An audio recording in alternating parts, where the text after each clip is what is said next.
الحمد لله نحمده ونستعينه ونستغفره ونؤمن به ونتوكل عليه ونعوذ بالله من شرور أنفسنا ومن سيئات أعمالنا من يهده الله فلا مضل له ومن يضلله فلا هادي له ونشهد أن لا إله إلا الله وحده لا شريك له ونشهد أن سيدنا ومولانا محمدا عبده ورسوله أما بعد. میرے محترم بزرگوں اور دوستو، ابھی چند دن ہوئے اللہ نے ہمیں سعادت عطا فرمائی تھی اور اللہ کی رحمت، عنایت اور مغفرت کا مہینہ رمضان ہم کو عطا فرمایا تھا، اور اپنی بساط اور اپنی قدرت شکتی کے مطابق ہم اللہ کی رحمت کو حاصل کرنے کے لیے جو کر سکے وہ ہم نے کیا۔ اللہ کے لیے روزے رکھنا اور بڑے لمبے لمبے روزے، بھوک اور پیاس کی مشقت اور کشٹ کو برداشت کرنا، یہ سب کچھ اللہ کی رحمت اور اس کی مغفرت کو حاصل کرنے کے لیے تھا۔ راتوں کو جاگنا، قرآن کا سننا، سنانا، پڑھنا، پڑھانا، یہ سب کچھ اللہ کی رحمت اور اپنے گناہوں کے بوجھ کو ہلکا کرنے کے لیے تھا۔ رمضان کا وہ مہینہ گزر گیا، لیکن اللہ کی رحمت ایسی چیز نہیں ہے کہ رمضان کا مہینہ گزر گیا تو رحمت کے دن اور رات ختم ہو گئے۔ اللہ تو رحمان و رحیم ہے اور 12 مہینے ہیں، رات میں بھی ہے، دن میں بھی ہے، مالدار کے لیے بھی ہے، غریب اور فقیر کے لیے بھی ہے، مرد کے لیے بھی ہے، عورت کے لیے بھی ہے۔ اور ہم ہر نماز کے اندر ہر وقت مسلمان کسی کام کو کرنے سے پہلے، کھانا کھانے سے پہلے، پانی پینے سے پہلے کہتا ہے بسم اللہ الرحمن الرحیم۔ یہ اللہ کی صفت رحمان اور رحیم یہ کسی مہینے کے ساتھ مخصوص نہیں ہے، وہ تو ہر وقت، ہر گھڑی، ہر منٹ، ہر سیکنڈ رحمان بھی ہے، رحیم بھی ہے۔ وہ ہر وقت مالک یوم الدین بھی ہے، قیامت کے دن کا مالک بھی ہے۔ وہ غفار الذنوب ہے، گناہوں کی مغفرت کرنے والا ہے، کسی خاص مہینے میں نہیں بلکہ ہر وقت گناہوں کی مغفرت کرنے والا ہے۔ وہ حنان ہے، اپنے بندوں پر محبت، اپنے بندوں سے محبت کرنے والا ہر وقت ہے، یہ نہیں کہ صرف رمضان میں ہے۔ اس لیے نبی کریم علیہ السلام صحیح ہے کہ رمضان میں اللہ کی رحمت جوش کے اوپر ہوتی ہے، بہت زیادہ عبادت کیا کرتے تھے، کمر کس لیتے تھے، راتوں کو قرآن 11 مہینے کی راتوں کے مقابلے میں زیادہ پڑھتے تھے۔ 11 مہینوں کے مقابلے میں رمضان میں روزے زیادہ رکھتے تھے، پورے مہینے رکھتے تھے۔ لیکن یہ نہیں ہے کہ رمضان کا مہینہ گزر گیا تو آپ سو گئے، ہر رات میں آپ اٹھتے تھے اور اللہ کی عبادت کرتے تھے۔ روز آنا آپ 5 وقت کی نماز بھی پڑھتے تھے، نوافل بھی رکھتے تھے، اور یہی نہیں بلکہ روزے بھی رکھا کرتے تھے۔ 3 روزے ہر مہینے میں کم سے کم آپ کا معمول تھا، مختلف طریقے پر۔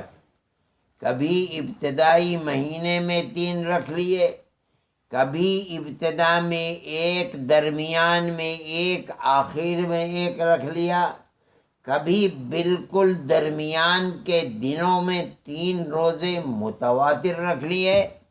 کیوں؟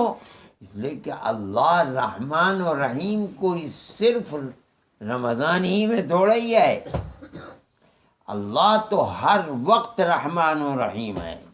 اس کی رحمت سے اس کا بندہ فائدہ اور لابھ اٹھائے، دروازہ کھلا ہوا ہے، 12 مہینے کھلا ہوا ہے۔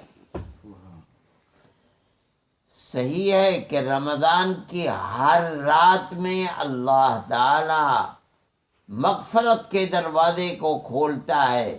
للہ عتقاء فی کل لیلۃ من رمضان، رمضان کی ہر رات میں اللہ تعالی بے شمار خلق خدا کو جو گناہوں کی وجہ سے جہنم کی مستحق ہو چکی اس کو جہنم سے آزاد کرتا ہے۔ لیکن رمضان کے علاوہ بھی ہر رات میں اللہ کے نبی فرماتے ہیں کہ اللہ تعالی عرش سے جو سب سے نچلا آسمان ہے اس پر آتے ہیں، یعنی اللہ کی رحمت اللہ کے بندوں سے ہر رات کے آخری حصے میں قریب ہوتی ہے، اور اللہ آواز لگاتے ہیں حل من سائل فاجیب دعوتہ، حل من مستغفر فاغفر ذنوبہ۔ اس وقت میں جب بڑی میٹھی نیند آئے، دنیا سو رہی ہے، کوئی میرا بندہ ہے جو مجھ سے اس وقت اٹھ کر کے اپنی مغفرت کی معافی چاہتا ہو، میں اس کی مغفرت کر دوں، اپنے گناہوں کی معافی چاہتا ہو میں اس کو معاف کر دوں۔ کوئی ہے جو اپنی بپتا اور پریشانی کو میرے سامنے رکھ کر مجھ سے مانگتا ہو کہ اے اللہ میرے درد کی دوا دے دے، میں اسے درد کی دوا دے دوں۔ یہ 12 مہینے ہوتا ہے۔ اس لیے اللہ کی رحمت کو حاصل کرنے کے لیے جو کچھ رمضان میں کیا ہے، رمضان کے گزر جانے کے بعد بھی اسے زندہ رکھنا چاہیے، اس لیے کہ رحمت کا دروازہ تو کھلا ہوا ہے۔ یہ نہیں ہے کہ رمضان گزرے اور رحمت بند، ہر وقت اللہ رحمان اور رحیم ہے، ہر وقت اللہ اپنے بندوں کے گناہوں کو معاف کرنے والا ہے، غفار الذنوب ہے، اللہ ہر وقت رزاق اور رزق دینے والا ہے، کسی خاص وقت کے اندر محدود نہیں ہے۔ اس لیے رمضان کے گزر جانے کے بعد دعا کا، قرآن کا، روزے کا جتنا بھی ممکن ہو سکے اس سلسلے کو، اگر آدمی بیمار نہیں ہے تو اسے قائم رکھنے کی کوشش کرنی چاہیے۔ یہ نہ سمجھنا چاہیے کہ بس اب 11 مہینے کے بعد اگر پھر رمضان آیا اور ہم زندہ رہے تو اب کریں گے، نہیں، یہ نہیں ہے، بلکہ محدثین، علماء، مشائخ یہ فرماتے ہیں کہ رمضان میں جو کچھ کیا ہے اس کی قبولیت کی دلیل یہ ہے کہ رمضان گزرنے کے بعد بھی وہ سلسلہ عبادت اور عمل کا قائم رہے۔ اگر زندہ ہے تو یہ دلیل ہے کہ اللہ نے رمضان میں جو توفیق دی تھی وہ مقبول ہوئی ہے، اور اگر رمضان کے گزرنے کے بعد وہ سلسلہ ختم ہو گیا، ٹوٹ گیا، تو یہ دلیل ہے کہ جو کچھ کیا تھا وہ اللہ کی بارگاہ میں مقبول نہیں ہوا، اس لیے زندگی بدلی نہیں اور اس کو قبول نہیں کیا ہے۔ اس لیے میرے بھائی کوشش کرنی چاہیے، نہ صحیح اتنا جتنا رمضان میں ہوتا تھا، کم ہی صحیح، مگر ہونا چاہیے، زندہ رہنا چاہیے، اور یہ عقیدہ رکھ کر زندہ رہنا چاہیے کہ اللہ دیکھ رہا ہے، وہ گناہوں کی مغفرت کرنے والا ہر وقت ہے، رحمان و رحیم ہر وقت ہے۔ بندہ محتاج ہے اور اللہ کی ذات مستغنی ہے، اپنی ضرورت کو رات اور دن پیش کرے اور اللہ سے بھیک مانگے، روئے۔ اللہ کی بارگاہ میں رونے سے زیادہ بہترین اور مقبول عمل کیا ہو سکتا ہے کسی بندے کے لیے؟ اس لیے اس کی کوشش کرنی چاہیے۔